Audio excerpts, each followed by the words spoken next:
Welcome guys to Lock PH, and for today, ating ipapakita ang basic installation ng ating B03 or yung tinatawag natin lever type for normal doorknob holes po. So DIY installation lang to at napakadali lang. So simulan na natin dito. So meron po kaming naka-ready na rack po for installation. So makita nyo, itong kasama sa package or yung tinatawag natin cylinder body ay kinakabit lang to sa mga existing natin na door holes po or yung sa may mga bilog na butas ng pinto na katulad nito. So plug and play, ini-insert lang po natin to, then screws po. On my end, ginamitan ko siya ng rivets dahil aluminum po yung kinabitan ko. So ganito po ang itsura niya kapag nakakabit ng cylinder body.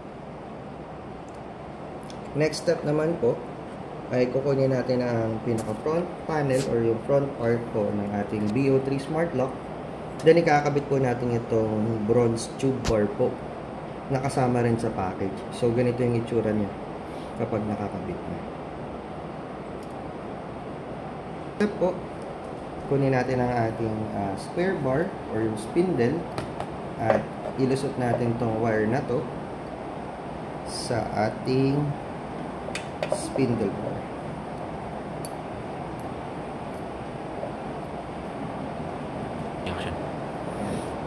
So once na ma-shoot po natin, ganito na po ang kalalabasan niya.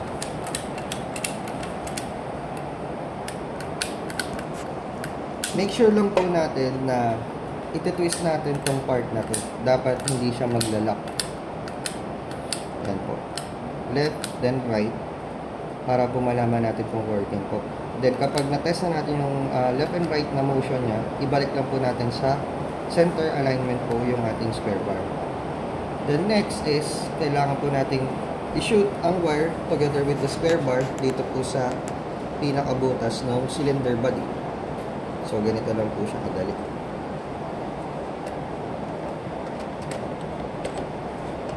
Then ganito po.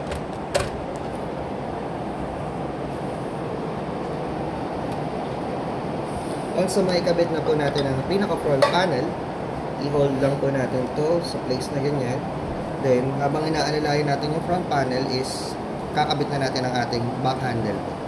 So, ganun lang din po, ilulusot lang natin yung wires dito.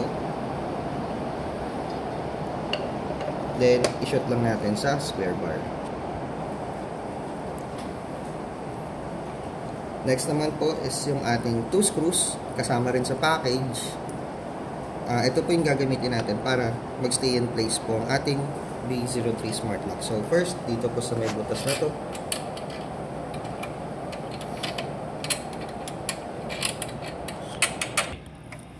So, nakikita nyo naman po, screwdriver lang ang ating gamit. No need na ng mga power tools dito dahil DIY installation lang po.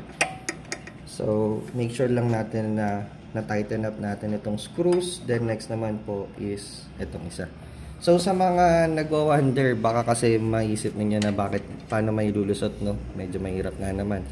So sa back handle natin, meron po itong butas. Na kung saan dito po natin idadaan yung screws para may screw natin ito papasok sa loob. So ganito lang po siya.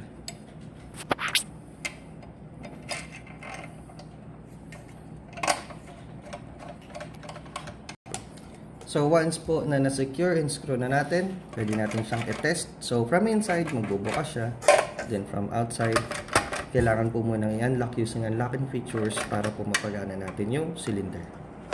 So next step po is kunin natin yung pinaka battery case niya together with the PCB po. So nandito yung mga wirings na kinakabit natin. So, lagyan lang natin ng AAA size batteries po na mabibili natin sa mga stores lang. So, napakadaling hanapin ng battery nito. If ever na bibili kayo ng battery for replacement. So, kabit lang natin yung batteries. Then, once na nakabit na po, nakikita nyo po itong part na to ng PCB. Dito po natin kinoconnect itong wire po na ito. So, i-connect lang natin siya katulad nito. Then, maririnig nyo po na magpa-function yung ating smart lock. So, ganyan siya. Then, atin pong ipasok itong may hook dito sa pinakaharapan. Then, snap. Then, meron po siyang kasamang screws dito. Yun lang po yung ating ikakabit. So, screw lang natin tong part na to.